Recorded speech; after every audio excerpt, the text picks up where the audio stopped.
Before the violin filled concert halls. Before Stradivarius shaped wood into legend. Before orchestras, symphonies, and virtuosos. There were only strings, and a bow. To understand the violin, we must go back more than 1,000 years, to a world where music traveled on the Silk Road, and instruments changed shape as cultures crossed paths.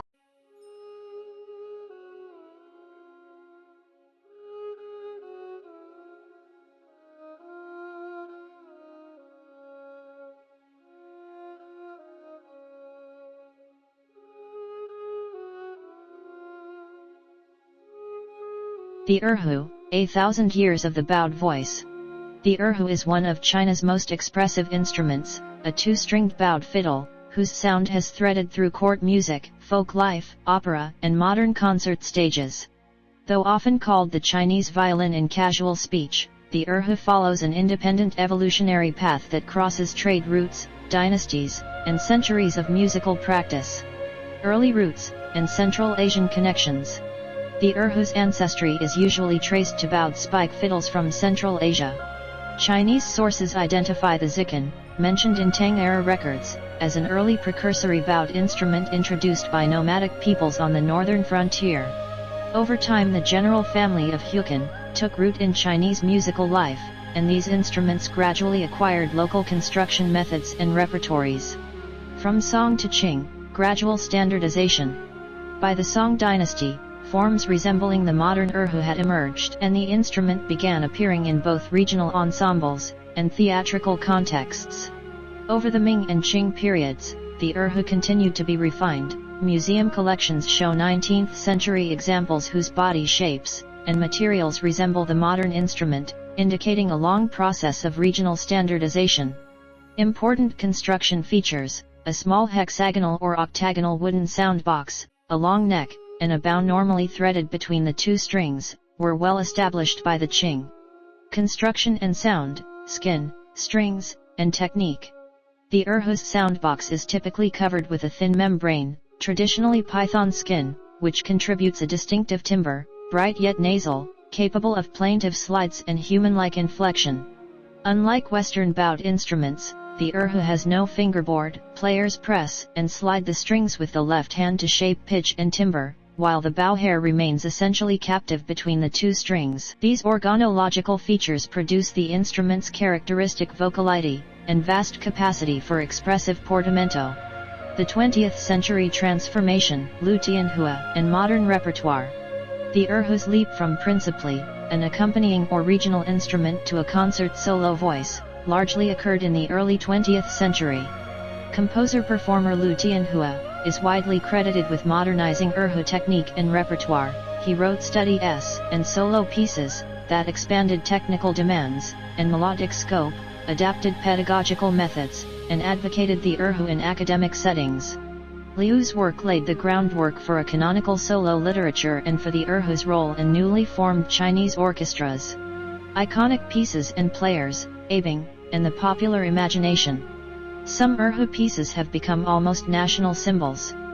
Kuan Yingyu, The Moon Reflected on the Second Spring, composed and famously performed by the blind street musician Huayan Jun, known as Abing, entered the cultural imagination through its haunting melody and emotional depth.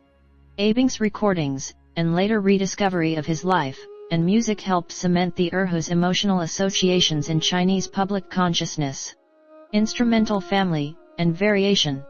As the Erhu rose in stature, makers and players developed relatives to extend its range. The Zonghu, a lower Erhu, and the Jiaohu, a higher, brighter variant used in Cantonese music, are two notable examples. Makers have also experimented with materials, synthetic membranes, different woods, and with electric amplification, so the Erhu now fits comfortably in both traditional ensembles and contemporary cross-genre projects. The Erhu in the modern era. The creation of the modern Chinese orchestra in the 20th century institutionalized the Erhu's orchestral role. Its soloistic capabilities are showcased in conservatory programs, international concert tours, and film scores. At the same time, folk and regional traditions continue to sustain local stylistic variants. Contemporary Erhu players and composers continue to expand technique and repertoire, blending Western harmony and form with native melodic practices. Why the Erhu matters. The Erhu is more than a national instrument, it illustrates how bowed string technology adapts to different musical grammars. Its development from China's encounters with Central Asian instruments, through centuries of local craftsmanship, to 20th century formalization and global performance, makes the Erhu a powerful example of musical cross-pollination. Its voice, simultaneously intimate and searching, continues to resonate because it mimics the human voice's inflections while offering unique instrumental colors.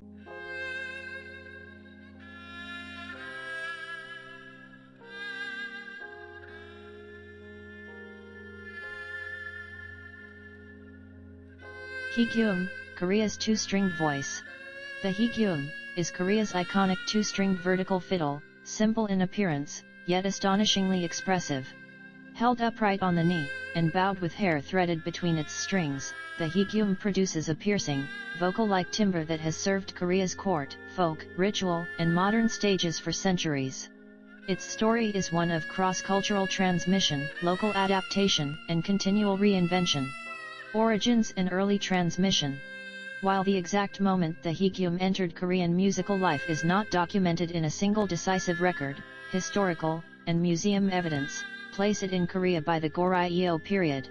Scholarly consensus links its ancestry to Central and Northern Asian bowed spike fiddles, the same broad family from which China's Zikin, and later Erhu developed, introduced to the Korean peninsula by intercultural contact across the Song and earlier periods. In other words, the Haegeum represents a regional branch of an ancient bowed string tradition that spread across East Asia. Design and organology. Structurally, the Haegeum is deceptively simple, a slender, often incurved wooden neck mounted on a small hollow sound box, sometimes made of paulownia, mulberry, or bamboo, two strings historically of twisted silk, and a bow whose horsehair is permanently threaded between the strings. Unlike Western bowed instruments, the Haegeum lacks a fingerboard. Pitch is shaped by lateral pressure and sliding motions of the left hand, producing flexible microtonal bends and rich vibrato. Makers traditionally considered the instrument as composed of 8 materials, a symbolic classification linking it to East Asian organological concepts, underscoring its cultural, as well as physical composition. These constructional features are key to the instrument's raw, penetrating timbre. Roles in court, ritual, and folk contexts. From its early presence in Goryeo records, the Haegeum found a wide range of social functions. It featured in court ensembles, both native Hyang-ak and Chinese-derived Tang-ak repertoires, in ritual and ancestral rites, and in folk music, and itinerant performance. The instrument's piercing voice made it suitable for outdoor processions and courtly pageantry, while its ability to mimic vocal inflection also found a home accompanying panchori and sanjo, improvisatory solo genres. Over successive dynasties the playing methods evolved, for example, techniques shifted from simple stopping to more forceful pulling, and sliding that exploit the lack of a fingerboard for expressive nuance. Stylistic and technical evolution. Performance practice changed notably across the Joseon era, and into the modern period. Because the Haegeum does not use a fingerboard, musicians developed distinctive left-hand techniques, pressing, tugging, and sliding, to craft ornaments, glissandi, and expressive timbres. The movable bridge and the practice of hiding finger motion with cloth, a historical performance convention, are documented in surviving instruments and descriptions. These details point to a developed, codified playing culture that balanced visual modesty with sonic expressivity. 20th century reform and innovation. The 20th century brought active modification. Korean musicians and instrument designers experimented with alternate sizes, tunings, and even additional strings. Notably, developments in the 1960s produced a small Haegeum and low-pitched variants, and North Korea later introduced a Saegeum, 4-string variant, used in certain ensembles. Contemporary makers also explore synthetic materials, adjusted soundbox geometries, and electrification, enabling the Haegeum to participate in fusion, experimental, and amplified settings. These changes reflect both a desire to preserve tradition, and a willingness to expand the instrument's sonic palette. Modern usage and global reach. Today, the Haegeum appears in traditional court ensembles and national orchestras, in film and television scoring, and increasingly in crossover projects, contemporary classical works, jazz, electronic fusion, and experimental music.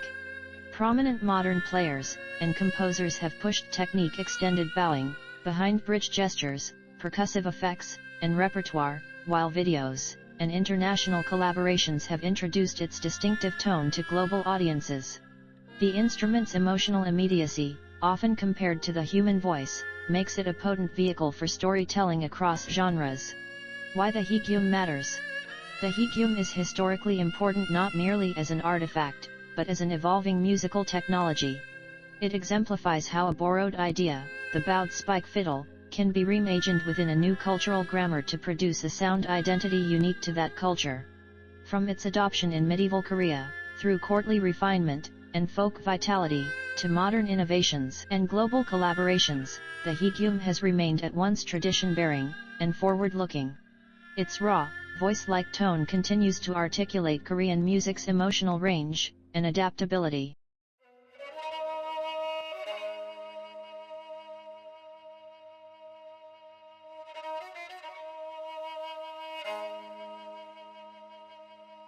The Kamancheh, Persia's bowed soul.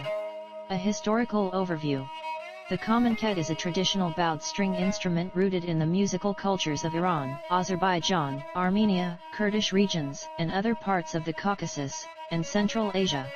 Its haunting, voice-like timbre, combined with its distinctive shape, a round or bowl-shaped resonator, a long neck, and a spike at the bottom, have made it a symbol of classical and folk music traditions across a broad swath of Eurasia. What Kamancheh means and early references. The name Kamancheh literally means little bow in Persian, Kaman means bow, Cheh means diminutive. Earliest textual mentions date to around the 10th, 11th centuries. One of the earliest references appears in writings from the period, a testament that the instrument, or its ancestor, was known among musicians in Persianate societies by that time. By the time of the Seljuk Empire 11th, 12th centuries, bowed spike fiddles like the Kamancheh had already spread widely across Persia, Central Asia, and into the Caucasus, an early example of trans-regional musical exchange. The instrument appears often in Persian poetry and literature. For example, in the 12th century work of a noted poet, the Kamancheh is mentioned among the instruments of pleasure and lament, valued for its plaintive, human voice-like expressivity. Structure, acoustics, and playing method. Traditionally, the Kamancheh has a bowl-shaped resonator often made of mulberry or walnut wood, hollow, with a membrane skin of lamb, goat, or fish, stretched over the front serving as the soundboard. A long neck and peg box for tuning pegs, the neck is shaped to facilitate bow movement. A spike at the bottom, the instrument is often supported on the knee or ground when played seated. Hence, in English, it's often called a spike fiddle. Historically 3 strings silk or gut, but modern versions commonly use 4 metal strings tuned similarly to a violin, G, D, A, and E, though tuning may vary depending on regional tradition or modal system, dast ga. A bow of horsehair, used with a palm-up grip, drawn horizontally across the strings while the instrument remains vertical, a playing posture shared among spike fiddles and their descendants worldwide. This construction gives the Kamancheh a particularly expressive, vocal-like tone. Players exploit micro-intonation, subtle slides, and dynamic bowing to evoke emotional nuance, qualities central to its historical and aesthetic appeal. Historical role, court, folk, and literary presence. Over centuries, the Kamancheh has existed in multiple musical and cultural contexts. In classical Persian music, it has been used alongside instruments such as the tar, setar, and ni, to accompany vocal performance, or to play instrumental compositions tasnif, dastgah-based pieces. In court life and palace celebrations, visual evidence from the 16th, 18th centuries shows Kamancheh players among musicians in royal courts. Miniatures, paintings, and palace murals, e.g. from palaces like Shihel Sotown in Isfahan, depict the instrument in banquets, ceremonies, and festive gatherings. In folk and regional music, especially among Azerbaijani, Kurdish, Armenian, and other Caucasus and Middle Eastern communities, the Kamancheh has sustained a living tradition, adapting to local styles, modes, maqams, and poetic forms ashug or troubadour songs. In oral literature and poetry, referencing the instrument as a symbol of deep emotion and melancholy. Poets compared the sound of the Kamancheh to the human voice's cries, capable of stirring the soul. Decline and revival, 19th, 20th century transformations. With the spread of Western musical instruments, especially the violin, beginning in the 19th century, the Kamancheh's position in some urban and courtly music circles weakened. Many musicians adopted the violin, attracted by its volume, technical range, and Western repertoire compatibility. Despite this, the Kamancheh never completely disappeared. It continued to thrive in regional, folk, and traditional music contexts, especially in areas where classical Persian or Azeri cultural traditions remained strong, Azerbaijan, Kurdish regions, rural Iran. Mid-20th century revival efforts resurrected the Kamancheh's classical role. Notably, master musicians like Aliasgar Bahari championed the instrument by performing, teaching, and composing for it, even as the dominant media, radio, recordings, leaned heavily toward Western instruments. Bahari's involvement in national conservatories and radio broadcasts played a key role in preserving the Kamancheh heritage. Today, the Kamancheh enjoys renewed interest, not only in traditional music but also in world fusion, experimental, and cross-cultural collaborations. Its unique sound continues to resonate with new generations of musicians and listeners. Cultural significance and recognition. In 2017, the art of crafting and playing the Kamancheh, in its various regional forms, was inscribed on the UNESCO Intangible Cultural Heritage List, a recognition of its deep cultural roots and ongoing importance in Iran and Azerbaijan's musical traditions. The instrument's continuing relevance speaks to the power of music as living heritage. The Kamancheh is more than a relic, it is a voice that carries centuries of history, emotion, and local identity across time and borders. Why the Kamancheh matters? As a spike fiddle, the Kamancheh connects musical traditions from Persia through Central Asia, the Caucasus, and even into parts of Eastern Europe, tracing historical journeys of migration, trade, and cultural exchange. Its sound and playing technique, bowed, vocal-like, deeply expressive, offers a musical sensibility different from the Western violin family, one rooted in ornamentation, modal systems, and oral tradition. Through cycles of decline and revival, the Kamancheh demonstrates resilience and the ability of traditional arts to adapt in changing social and technological conditions. Its inscription by UNESCO underscores its value not just as music, but as living heritage, a cultural asset shared across nations and generations.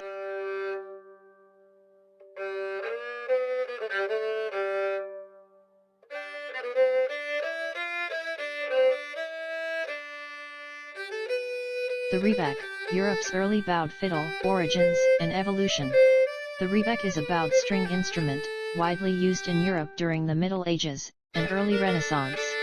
Characterized by a small, pear or boat-shaped body carved from a single piece of wood, and typically with 3 strings, the rebec's history reflects a confluence of cross-cultural exchange, technological adaptation, and musical evolution. From the Middle East to Europe, ancestry and transmission. The story of the rebec begins far from medieval Europe. Its roots can be traced to the rebab, a bowed string instrument popular in the Middle East since at least the 8th, 10th centuries. The rebab often featured a small resonator, sometimes a membrane over a gourd or hollow body, and was played with a primitive bow. As Islamic cultural expansion and trade reached the Iberian Peninsula, North Africa, and the Balkans, the rebab, along with related bowed spike fiddles, traveled into Europe. In the Byzantine Empire, a similar bowed instrument, the Byzantine lyra, also contributed to the family of early bowed fiddles that ultimately influenced the rebec. By roughly the 10th, 11th centuries, these bowed instruments began appearing in Europe. Over time, local artisans adapted the design, replacing fragile membranes or gourds with resilient hardwood, and carving the body, neck, back, sides, from a single block of wood. This monoxylous construction became a defining trait of the rebec. Design and sound, what made the rebec distinct. Unlike later members of the violin family, the rebec's shape is compact, a narrow, pear or boat-shaped body that often flows seamlessly into a neck, there's no sharp shoulder join. Its body is carved from a single piece of wood, hollowed out to form a resonator. The soundboard is usually a thin plate of spruce or similar light wood.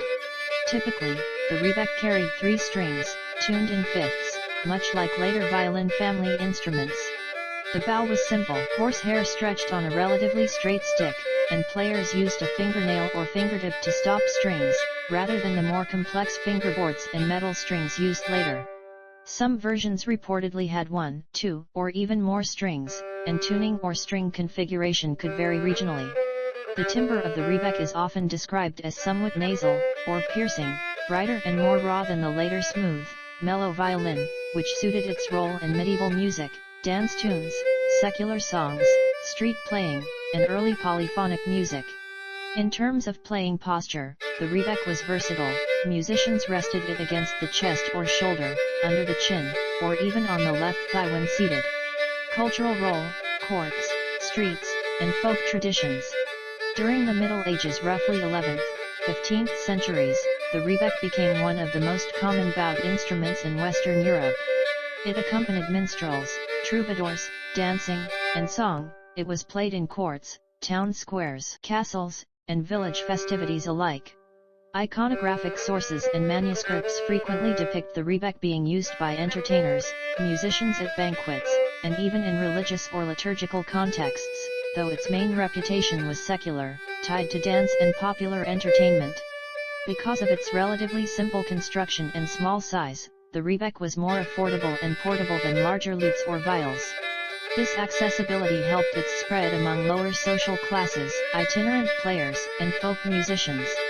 By the late Middle Ages and early Renaissance, instrument makers experimented with a family of rebecs, varying sizes from treble, soprano, down to tenor or bass, much like what later became the violin family.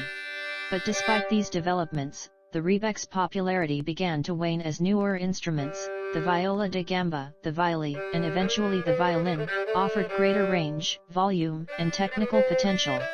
Decline, persistence, and legacy. By the 16th century, the rebec was increasingly supplanted by viols and early violins, instruments with more sophisticated construction, better resonance, and broader expressive capabilities. Still, the rebec did not vanish overnight. Its use persisted among folk musicians, dance bands, and rural communities well into the 17th, and even 18th century. In some regions it was known under different names, such as kit, a dancing master's fiddle, or regional variants.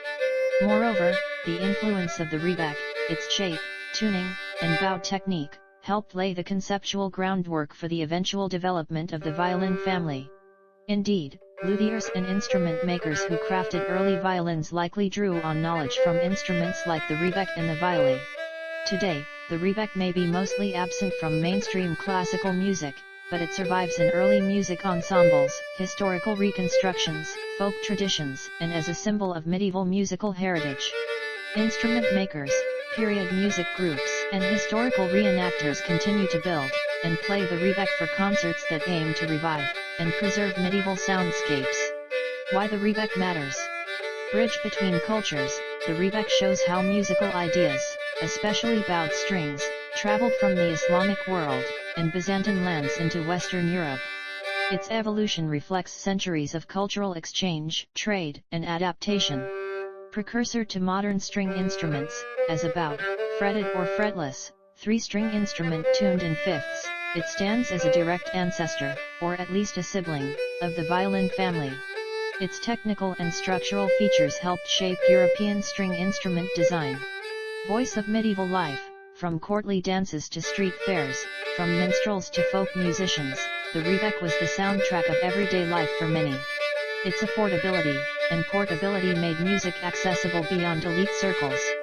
Living historical heritage, though largely replaced by violins and modern string instruments, the rebec remains alive in early music revival, historical recreation, and ethnic, folk music, reminding us of a period when bow, wood, and gut strings were all it took to make music.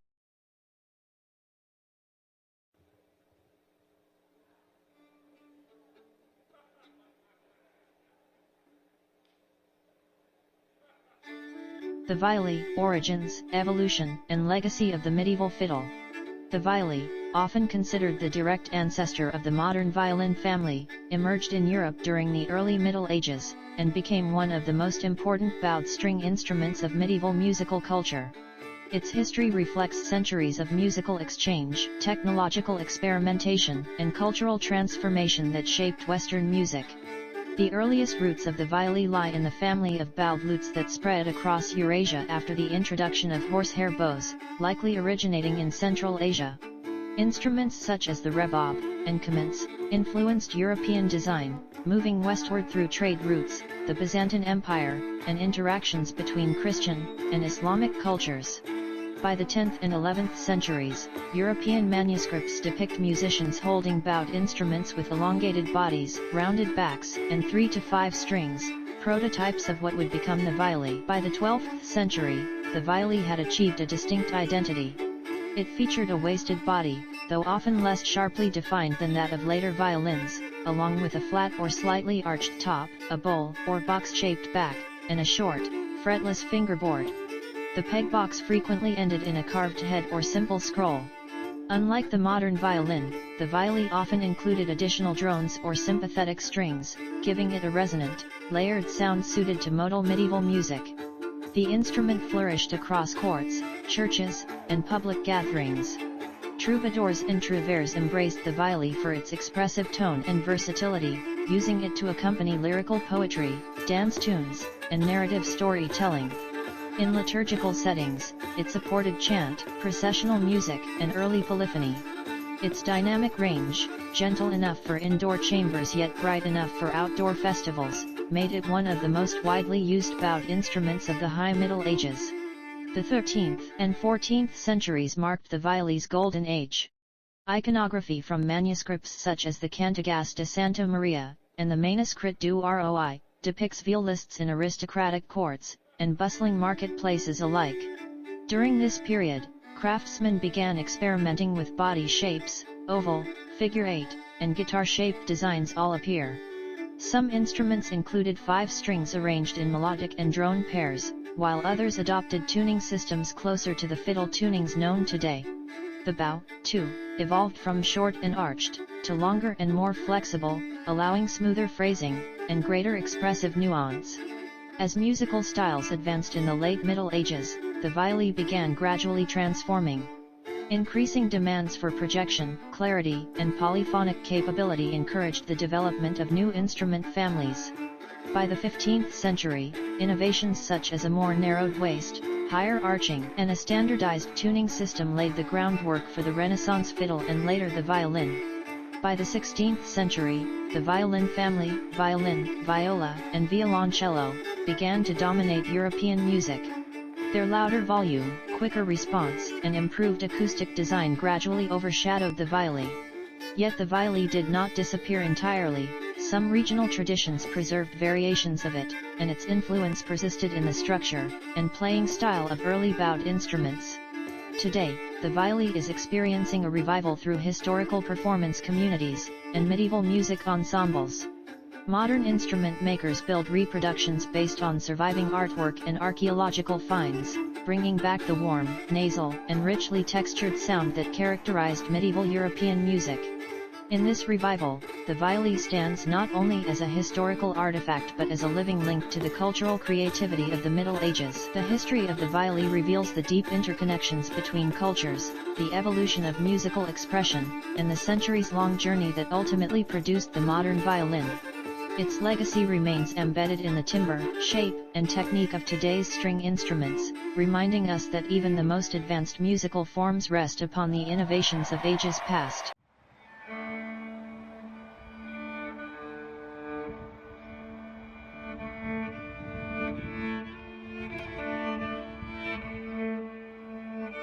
The Nyckelharpa, 1,000 years of Nordic craft, culture, and sound. The Nyckelharpa, often translated as keyed harp, is one of Europe's most distinctive bowed instruments.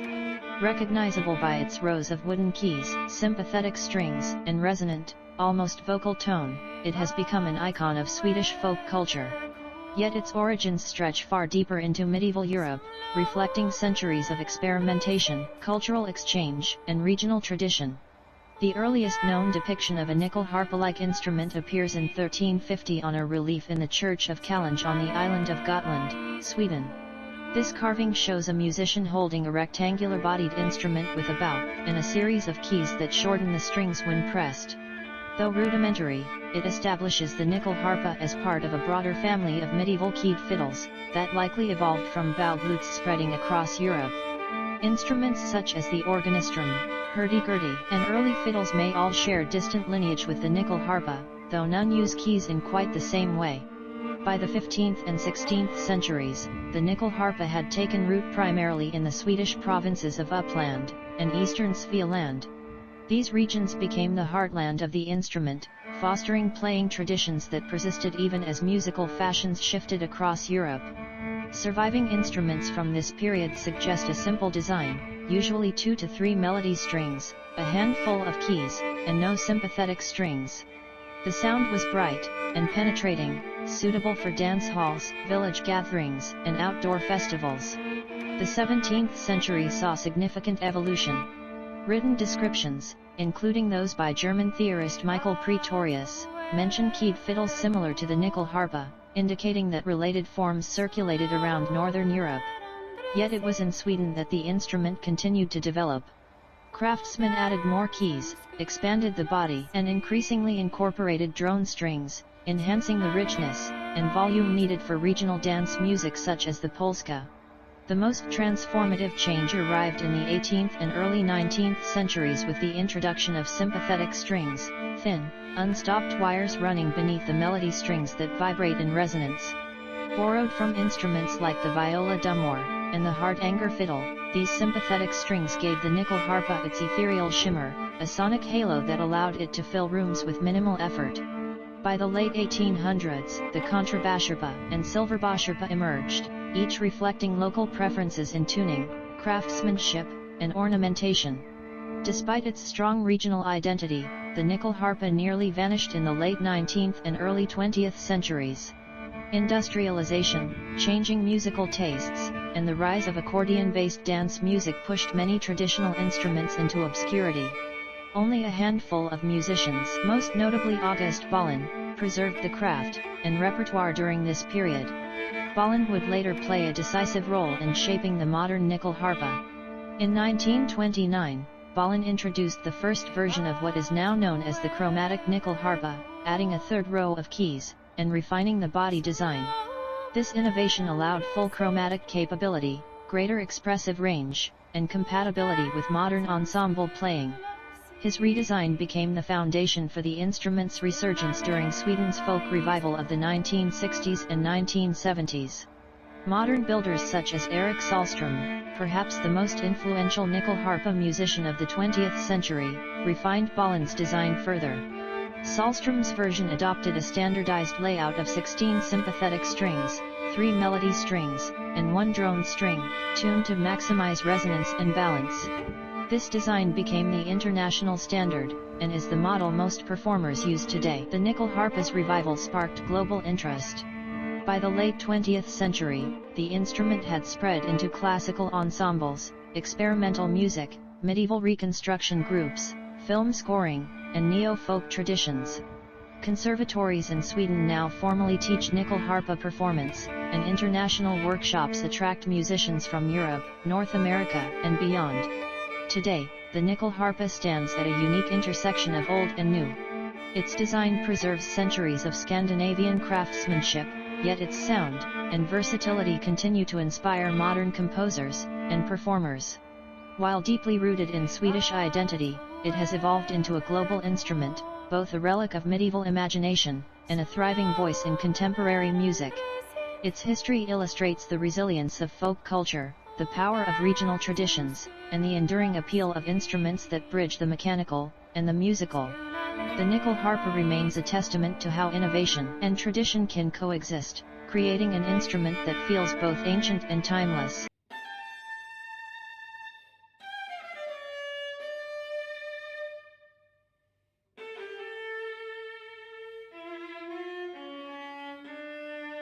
The viola, a historical journey through sound, craft, and identity. The viola, often described as the middle voice of the violin family, occupies a unique space in Western musical history. Its warm, mellow timbre, and deeper resonance distinguish it from the violin, yet its origins are intertwined with the birth of the entire bowed string family, that emerged during the Renaissance. The viola's evolution reveals not only the development of instrument making, but also the changing aesthetics of Western music, from early court ensembles to the modern symphony orchestra. The viola traces its foundation to 15th century Italy, a time marked by rapid innovation in instrument design. During this period, makers in regions such as Brescia, and later Cremona developed families of string instruments in graduated sizes. These included early forms of the violin, viola, and cello, intended to function together much like vocal choirs. The viola was conceived as the alto or tenor voice, providing harmonic support, and filling the sonic space between the brilliance of the violin, and the depth of the emerging bass viol or early cello. Early violas varied widely in size. Some were small enough to be played comfortably on the shoulder, while others were large, tenor-sized instruments that required musicians to rest them on the knee. These differences reflected ongoing struggles to balance pitch, playability, and acoustic projection. Makers experimented with body length, rib depth, and string tension, shaping the instrument's identity over 2 centuries. The challenge was especially acute for the viola, whose register sits at a natural acoustic disadvantage, too low to resonate efficiently on a violin-sized body, yet too high to justify the weight of a larger instrument. The 16th and 17th centuries saw the rise of celebrated Italian luthiers whose craftsmanship defined the viola's architecture. The Amati family in Cremona produced elegantly proportioned violas with refined arches, and warm tonal qualities. Andrea Guarneri developed models prized for their dark, powerful sound. Later, Antonio Stradivari built several benchmark violas, including the famed Medici, and Archintu, instruments that combined clarity and depth in ways unmatched for generations. These master builders helped standardize the viola's dimensions, though the instrument remained less uniform than its violin counterpart. Musically, the viola gained prominence in the Baroque period, particularly through the works of composers such as Monteverdi and Purcell, who used its expressive potential in early opera and chamber music. Johann Sebastian Bach's own fondness for the viola, as reported by his sons, demonstrates the instrument's role in providing harmonic richness within ensemble textures. Yet the viola rarely appeared as a solo instrument during this era, overshadowed by the violin's agility and the cello's growing popularity. The classical period brought greater structural clarity to orchestras, and the viola's voice became essential to the balance of symphonic writing. Composers such as Mozart deepened its significance, famously giving the viola lyrical inner lines in his string quintets, and performing the instrument himself in many ensembles. Still, true solo repertoire remained limited until the Romantic era, when expanding musical expression found the viola's timbre ideally suited for introspective and melancholic themes. Hector Berlioz championed the instrument in Harold in Italy, blending its sound with orchestral color in a new symphonic role. During the 19th and early 20th centuries, advances in string manufacturing, bow design, and instrument setup enhanced projection and responsiveness. Visionary violists such as Lionel Tertis sought a broader, more commanding sound, inspiring luthiers to develop larger, more resonant viola models. This period also saw the creation of foundational solo works, including concertos by Walton and Hindemith, cementing the viola as a legitimate solo instrument. The 20th century ushered in a golden age for viola performance and composition. Artists like William Primrose expanded technical boundaries, leading to new techniques and virtuosic repertoire. Composers embraced the viola's ability to blend warmth with tension, using it to convey emotional nuance in orchestral and chamber works. Today, the viola occupies a respected place across classical, contemporary, and crossover genres. Its sound reaches from traditional ensembles to film scoring, folk fusion, and experimental music. The viola's history is one of perseverance and gradual recognition. Born as the unsung middle voice of the violin family, it evolved through centuries of craftsmanship and artistry to become an instrument valued for its distinct, expressive identity. Its rich, human-like tone continues to inspire musicians and listeners alike, affirming the viola's enduring role in shaping the musical world.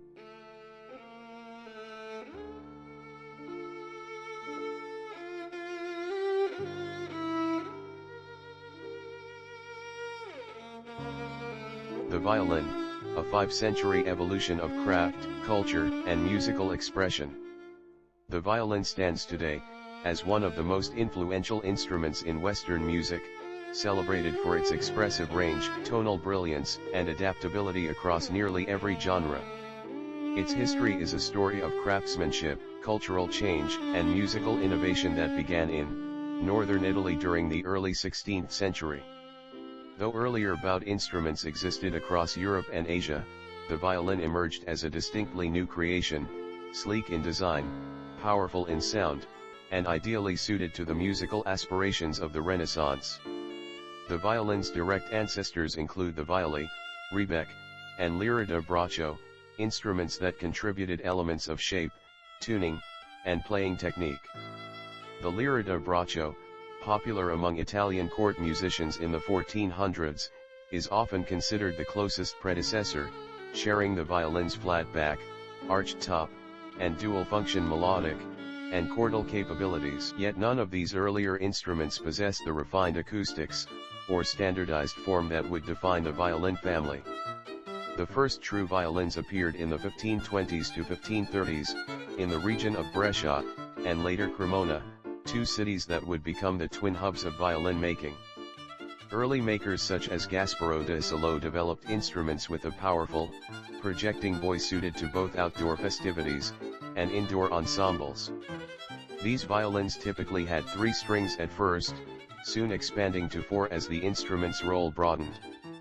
They were immediately adopted by street musicians, court players, and dance masters due to their portability and dynamic range. The violin took its most important developmental leap in the late 16th and 17th centuries, when Cremona entered its golden age of luthiering. The Amati family established the foundational proportions of the violin, refining arching, varnish, and craftsmanship to produce instruments of unmatched clarity and balance. Their work set standards still used today. Another Cremonese master, Giuseppe Guarneri dal Gesù, pushed the boundaries of tone, building violins with darker, more powerful voices favored by soloists. But it was Antonio Stradivari who elevated the violin to near mythic status. His mature instruments, especially those built between 1700 and 1720, achieved an ideal balance of projection, warmth, and responsiveness, shaping the sound world of modern violin performance. Musically, the violin rose rapidly in prominence. By the Baroque era, it had become a central voice in European ensembles. Composers such as Corelli, Vivaldi, and Bach exploited its agility and expressive capacity, producing virtuosic concertos and solo repertoire that demonstrated the instrument's dramatic possibilities.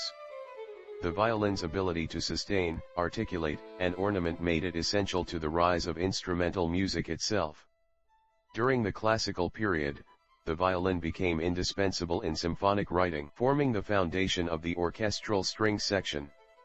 Mozart, and Haydn, expanded its lyrical and conversational roles, while the Romantic era transformed it into a vehicle for emotional intensity and technical brilliance.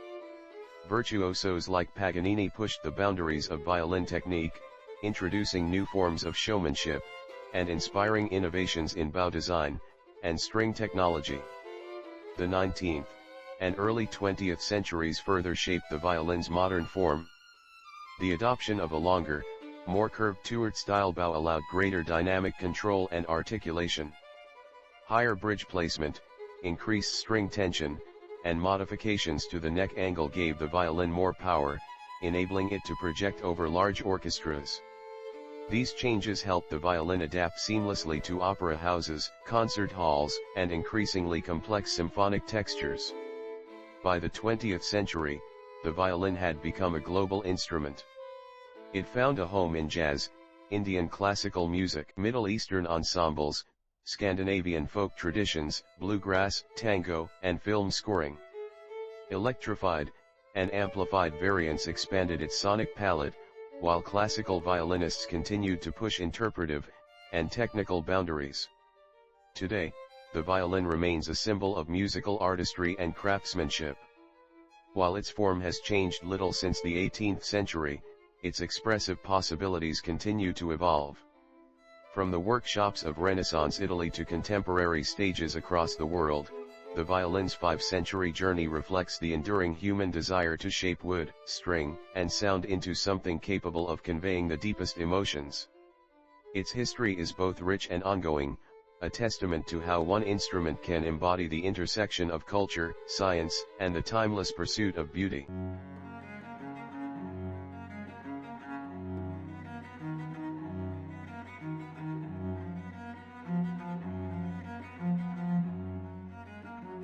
The cello, from Renaissance bass fiddle, to modern master of expression.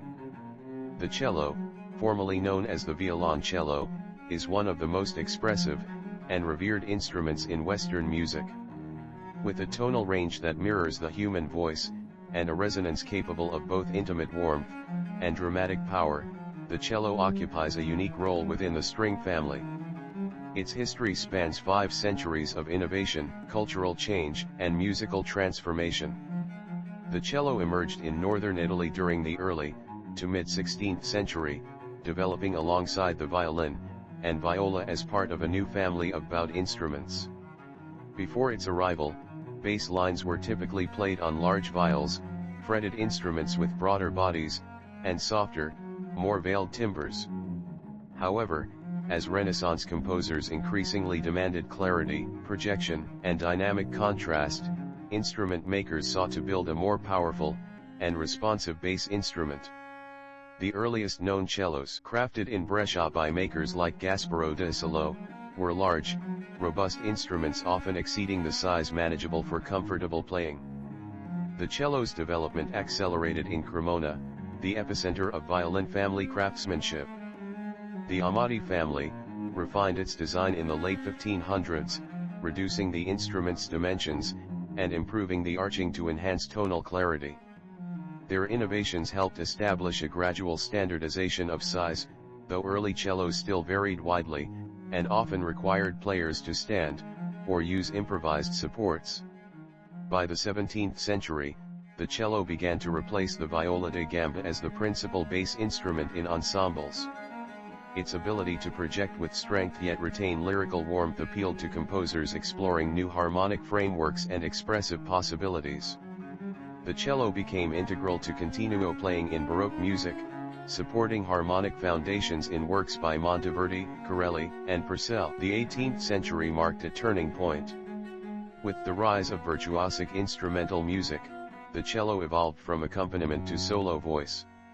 Antonio Stradivari and Giuseppe Guarneri crafted cellos with refined proportions, increased responsiveness, and rich tonal depth, producing instruments still considered among the finest in the world. At the same time, changing musical practices led to the adoption of a more manageable size, approximately 75 to 76 centimeters in body length, forming the basis of the modern cello. Composers began exploring the cello's lyrical and expressive potential. Johann Sebastian Bach's 6 suites for unaccompanied cello revealed its capability for polyphony, resonance, and emotional nuance, transforming the instrument's artistic identity. In the later classical era, Haydn and Boccherini wrote concertos that showcased its agility, elegant phrasing, and expanding technical vocabulary. The cello's true ascent to solo prominence occurred during the Romantic period. Composers such as Schumann, Brahms, Dvorak, and Saint-Saëns embraced its deep, human-like timbre for works of emotional intensity and lyricism. At the same time, innovations in string technology, especially the introduction of wound metal strings, enhanced projection and responsiveness, allowing the cello to compete with larger orchestras. In the 19th and early 20th centuries, the development of the modern endpin dramatically transformed cello technique and performance. Previously played without an endpin, the instrument had to be braced between the legs. The new support allowed for greater stability, power, and endurance, enabling cellists to explore higher positions and more demanding repertoire.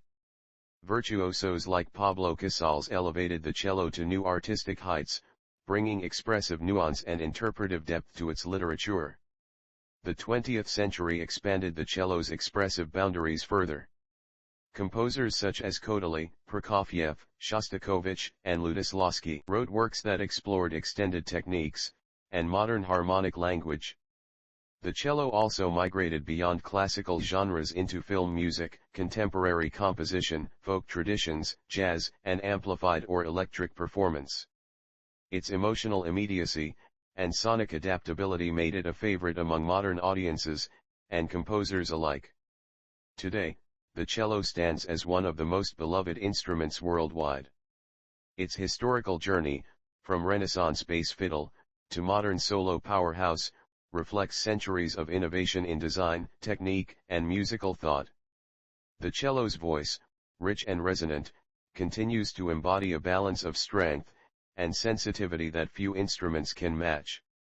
Its legacy is still growing, shaped by new generations of performers, composers, and makers who carry its 500-year story into the future.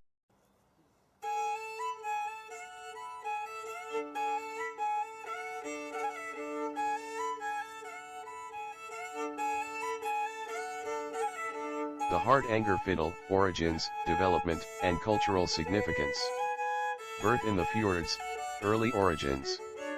The Hardanger Fiddle, in Norwegian, Hardingfil, is regarded as Norway's national folk instrument, a variant of the violin, fiddle family, distinguished by extra sympathetic strings, ornate decoration, and a distinctive echoing resonance.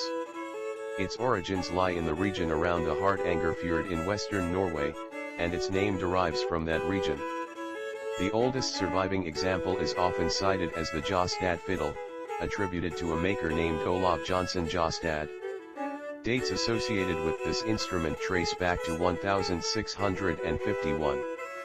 Thus by the mid-17th century, the Hardanger fiddle had emerged, likely evolving from local fiddling traditions, older bowed instruments, and a growing vernacular music culture in the fjord and rural communities. Construction, craft, and unique features. Unlike a standard violin, the Hardanger fiddle is specially designed. It typically has 4 bowed melody strings, like a violin. Beneath the fingerboard lie 4 or 5 sympathetic strings. These are not bowed, instead they vibrate in response to the played strings, creating rich overtones, extended resonance, and a haunting, shimmering sound. The body is often slightly smaller, or differently proportioned than a standard violin, with a flatter, or less pronounced waist, and a bridge allowing for double stops. Decorative craftsmanship is typical. Many Hardanger fiddles are adorned with intricate mother-of-pearl inlays, black ink decorations, and a carved scroll or head, often shaped as a lion's head, dragon, or stylized national motif, instead of the traditional violin spiral scroll.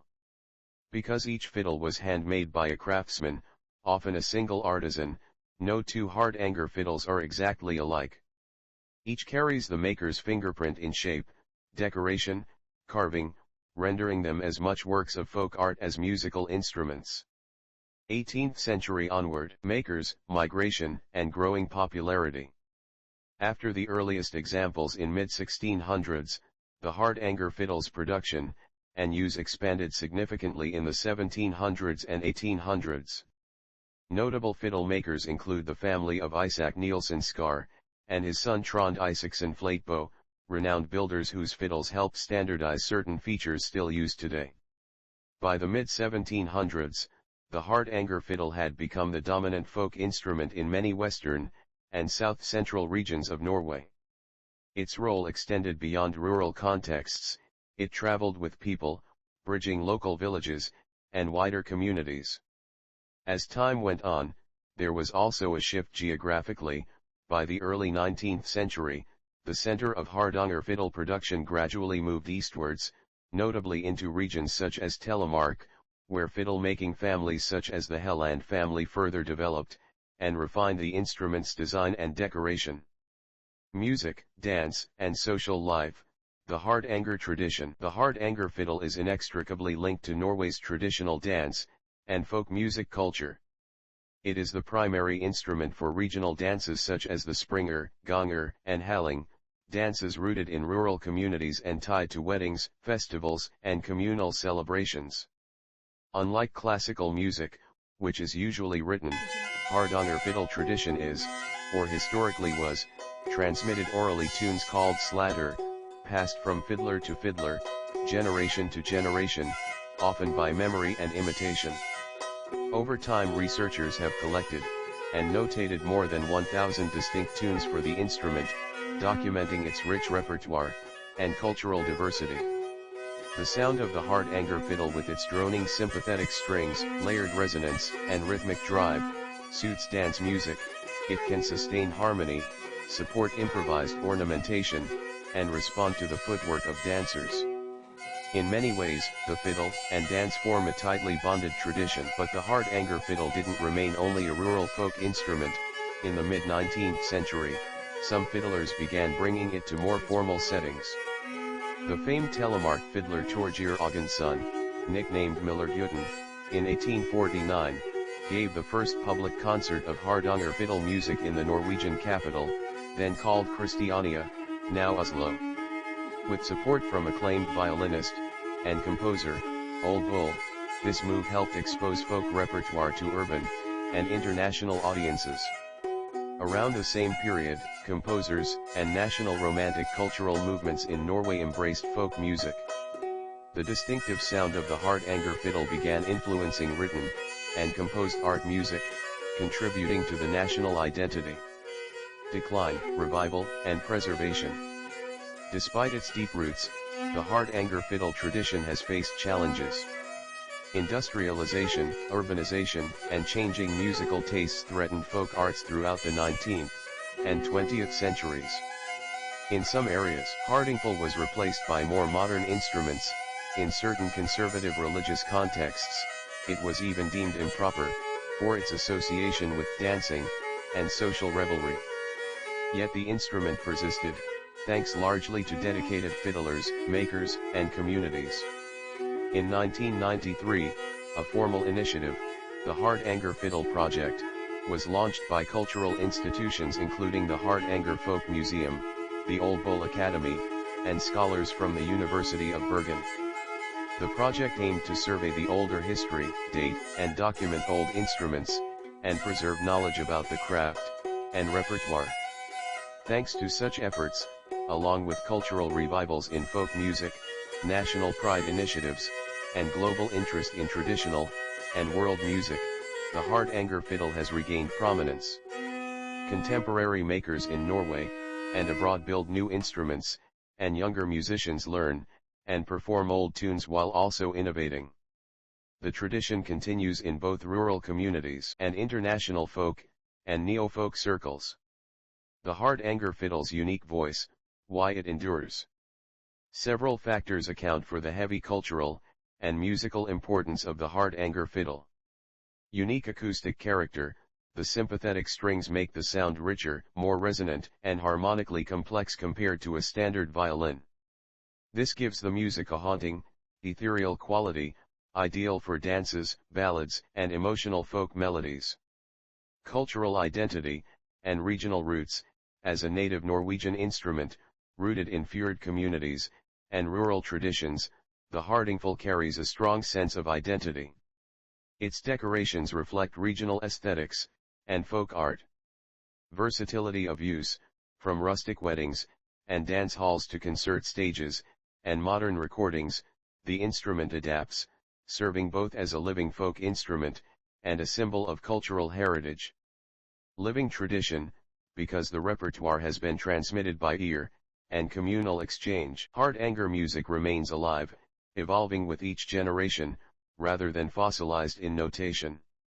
These aspects combine to make the Hardanger fiddle not just a historical artifact, but a continuing tradition, evolving with time while preserving centuries of Norwegian communal music heritage. Conclusion. From a 17th-century fiddle crafted in the fjords of Hardanger Fjord, to a vibrant symbol of Norwegian folk identity, and a modern instrument played around the world, the Hardanger fiddle tells a story of resilience, artistry, and cultural pride. Its layers of sympathetic resonance echo not just musical notes, but the lives, celebrations, dances, and memories of generations. In a world where many folk traditions have disappeared under modernization, the Hardanger stands as proof. When people commit to preserving craftsmanship, oral tradition, and community dance, old instruments can continue to sing anew, across centuries and continents.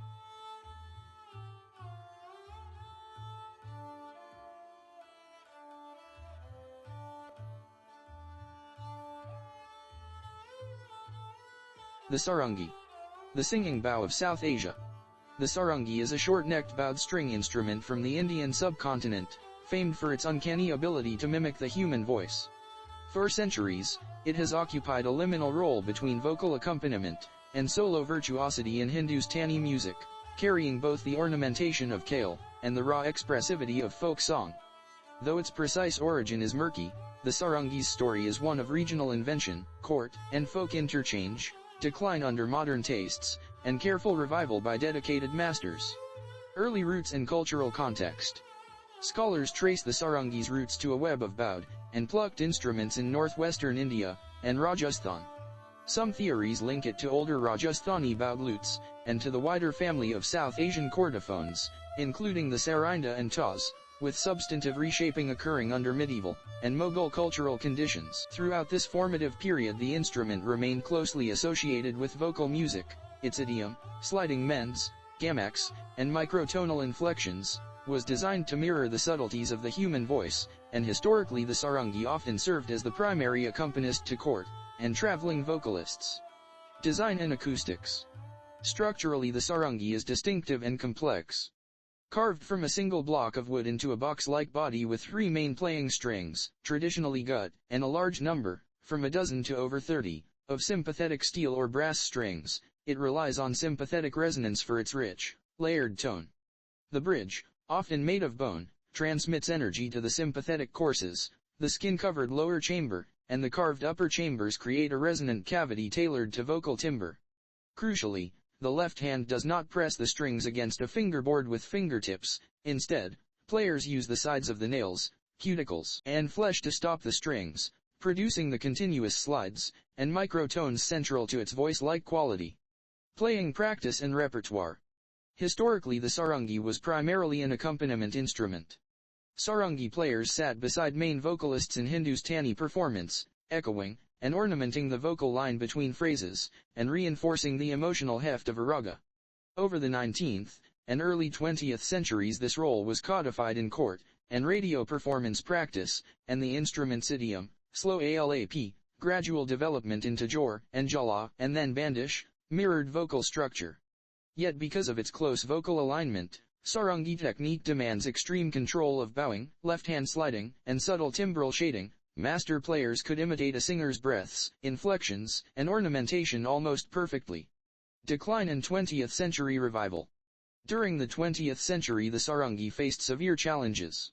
Changing aesthetic priorities, the rise of harmonium accompaniment, easier for radio and teaching, and the instrument's association with itinerant and courtesan cultures led to social stigma and fewer new students. At the same time, a handful of virtuosi transformed the sarangi's fortunes by championing it as a solo concert instrument. Most prominent among them was Pandit Ram Narayan, who simplified fingering approaches, expanded solo repertoire, and toured internationally, helping to reposition the sarangi from a backstage accompanist to a solo voice on concert stages and conservatory syllabi. His work, and that of other revivalists, sparked renewed pedagogical interest and broader public appreciation. Regional variants and folk traditions. Beyond the classical sarangi of Hindustani music, numerous regional and folk sarangi variants exist across northern India and Nepal. These instruments differ in string count, body shape, and playing technique, some simpler, some more elaborate, serving local song traditions and ritual contexts. The diversity of sarangi forms underscores its dual identity. Simultaneously a refined classical voice, and a living folk instrument embedded in local practices. Why the sarangi endures. The sarangi's continued relevance stems from its sheer expressive power. Few instruments can so convincingly negotiate the bends, slides, and ornaments of Indian vocal music while remaining supple enough for modern and cross-genre experimentation. Contemporary players and instrument makers have developed new materials, adjusted setups, and created amplified or chamber-adapted versions, bridging tradition and innovation. As a result, the sarangi appears today in classical concerts, film scores, fusion projects, and academic study, carrying forward a lineage that spans courtly sophistication and rural song.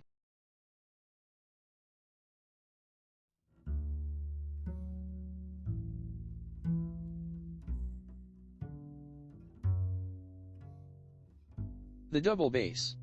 The deep foundation of the modern orchestra. The double bass, the largest and lowest member of the violin family, holds a unique position in Western musical history. Its evolution spans nearly 5 centuries of experimentation, blending characteristics of the violin and viol families while adapting to the changing demands of orchestral, chamber, and popular music. The instrument as known today emerged through a long series of regional variations, tuning systems, and design philosophies that reflect the shifting tastes of European musical culture. Origins and early development. The roots of the double bass lie in the 16th century violon, a broad category of large bowed bass instruments used in early ensembles. Unlike the violin family, the violon and its relatives often had flat backs, sloping shoulders, and frets, and were tuned in fourths, or mixed intervals. During the Renaissance and early Baroque eras, these instruments served primarily to reinforce the bass line in consorts and church ensembles. However, as musical forms became increasingly complex, builders began searching for a more powerful, resonant bass capable of projecting across larger spaces. By the mid-17th century, a new type of large bass instrument began to appear, one that merged features of viols and violins. These early basses varied widely in shape. Some had pointed viol-style shoulders, while others adopted the rounder form seen in violins. Makers experimented with 2, 3, or 4 strings, all in pursuit of a more stable and sonorous instrument. The double bass became an essential part of opera and early orchestral writing, where its deep, weighty sound provided harmonic grounding. Standardization in the 18th and 19th centuries. The 18th century marked a turning point. Italian craftsmen, especially from Venice and Brescia, refined the large bass into an instrument with improved projection and a more consistent shape. Although there was still no universal standard, 3-string basses tuned in fourths became common in Italy, prized for their clarity and agility. German and Austrian makers favored 4-string instruments that better suited the harmonic demands of emerging symphonic music. By the 19th century, orchestras grew dramatically in size, and composers such as Beethoven, Berlioz, and Wagner required a more authoritative bass presence. This era pushed makers toward the now familiar 4-string, fretted-less bass, with a tall, curved body, and a tuning system rooted in fourths, E, A, D, G. The bow also evolved into the 2 modern styles, the French bow, held overhand like a violin bow, and the German bow, held underhand in the technique inherited from viol traditions. Role in classical, folk, and popular music. The double bass became indispensable in symphonic and chamber music, where it reinforces the cello line an octave lower and adds depth to the ensemble's harmonic structure. Its expressive range, from heavy percussive attacks to smooth legato phrases, made it essential in romantic orchestration. At the same time, the instrument took on major roles outside classical contexts. In folk traditions, especially in Central and Eastern Europe, large basses provided rhythmic support. In jazz, beginning in the early 20th century, the double bass became the heartbeat of the rhythm section. Players such as Jimmy Blanton and Ray Brown advanced pizzicato technique, turning the bass into a melodic improvising instrument rather than a purely supportive one. Meanwhile, in American bluegrass and early country music, the bass, often simply called the doghouse bass, supplied driving rhythmic pulses. Modern construction and innovation. Contemporary double basses still vary more than other orchestral strings. Builders produce instruments with either flat or arched backs, different shoulder shapes, and sometimes extensions that allow the lowest string to reach a low C, expanding the orchestral range. Advances in materials and acoustics have improved resonance, durability, and amplification. With the rise of amplified and crossover genres, the bass gained new forms.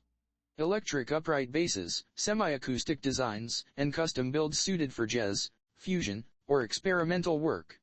Yet despite these innovations, the traditional double bass remains central to classical performance, and continues to serve as one of the most versatile acoustic instruments ever devised.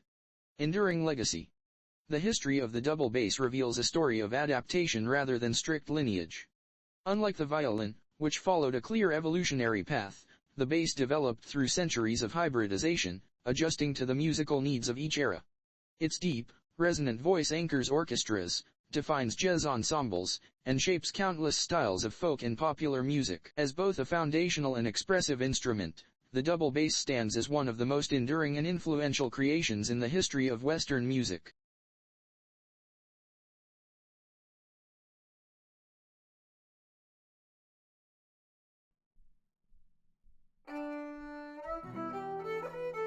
The fiddle.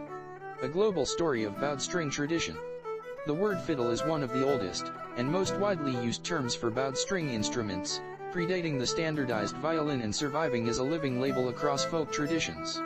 While today fiddle often refers informally to a violin used in non-classical styles, the history of the fiddle stretches far deeper, intertwining with medieval European lutes, ancient Asian bowed instruments, and centuries of oral musical heritage. Its story is not a single lineage, but a broad family tree of instruments shaped by migration, craftsmanship, and community tradition. Early roots and pre-medieval precursors. The origins of the fiddle lie in early Eurasian bowed instruments. Scholars trace the technique of bowing to Central Asia, where instruments such as the morin ku'ur of Mongolia, and the family of rebab-type lutes were played as early as the first millennium. These instruments traveled westward along trade routes, influencing both the Islamic world and later medieval Europe. By the 9th and 10th centuries, Arabic rebabs and Byzantine bowed lutes had reached the Mediterranean, inspiring new European designs. The medieval European fiddles. By the 11th and 12th centuries, Europe had developed its own bowed instruments collectively referred to as Vielle, Fiddle, or Viola da arco. These early fiddles varied dramatically in size and shape. Some had oval bodies, others narrow waists, some used flat backs while others had carved bowls. What tied them together was their role in courtly, liturgical, and traveling performances, especially among troubadours, jungler, and minstrels. The medieval fiddle served primarily as an instrument for melody and drone, ideal for accompanying early dance music and narrative poetry. Tuning systems were inconsistent, but many fiddles used 5 strings arranged for both melodic playing and harmonic support. These instruments laid the foundation for the Renaissance viol family, and inspired further refinement of bowed design. Transition to Renaissance and early modern fiddling. During the 15th and 16th centuries, as European musical forms became more harmonically complex, the fiddle family split into 2 directions. The viol family, favored by aristocratic circles for polyphonic richness. The emerging violin family, favored for clarity, projection, and technical agility. Despite this diversification, the term fiddle continued as a generic label. In rural Europe, simpler, locally built instruments, sometimes with 2 or 3 strings, remained widespread. Scandinavian bowed fiddles such as the Hardanger Fiddle and earlier Nyckelharpa traditions carried forward unique regional techniques. The fiddle in folk traditions across the world. By the 17th and 18th centuries, the violin had become standardized, but the fiddle persisted as a cultural and stylistic identity. Immigrants carried their fiddling traditions to North America, where they blended with African, Celtic, and indigenous musical forms. This produced distinct styles such as old-time, bluegrass, Appalachian, Cape Breton, and Cajun fiddling. Each tradition adapted the instrument to its needs. Fiddlers often favored flatter bridges, for easier string crossing during rapid dance tunes, alternate tunings, scored tiro like AEAE or DDAD, rhythmic bowing patterns, closely tied to dance steps. Across the Atlantic, Ireland and Scotland cultivated their own powerful fiddle cultures, where ornamentation, cuts, rolls, and grace notes became hallmarks of regional identity. Eastern Europe and the Balkans developed fiery, improvisatory fiddle styles, while Nordic traditions preserved haunting modal melodies with drones. The fiddle is a cultural symbol. The fiddle became more than an instrument. Its role in community gatherings, rituals, and dances made it a symbol of cultural continuity. In many rural societies, the fiddler was the essential musical figure, animating weddings, seasonal festivals, and celebrations. Because fiddling is traditionally taught by ear, it created a vast, living oral archive of tunes passed between generations. Many of the oldest surviving melodies exist primarily because fiddlers preserved them through continuous performance.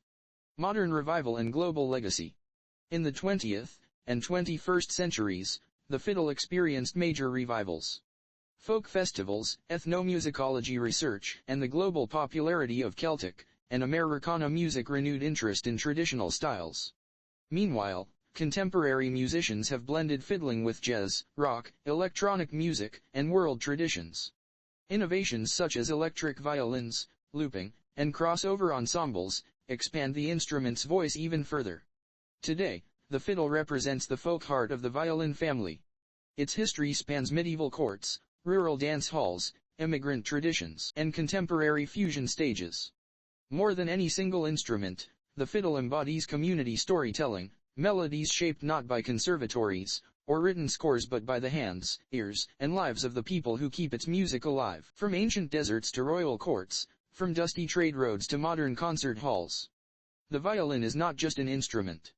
It is a traveler, a shapeshifter, a storyteller. It carries 1,000 years of music in 4 strings.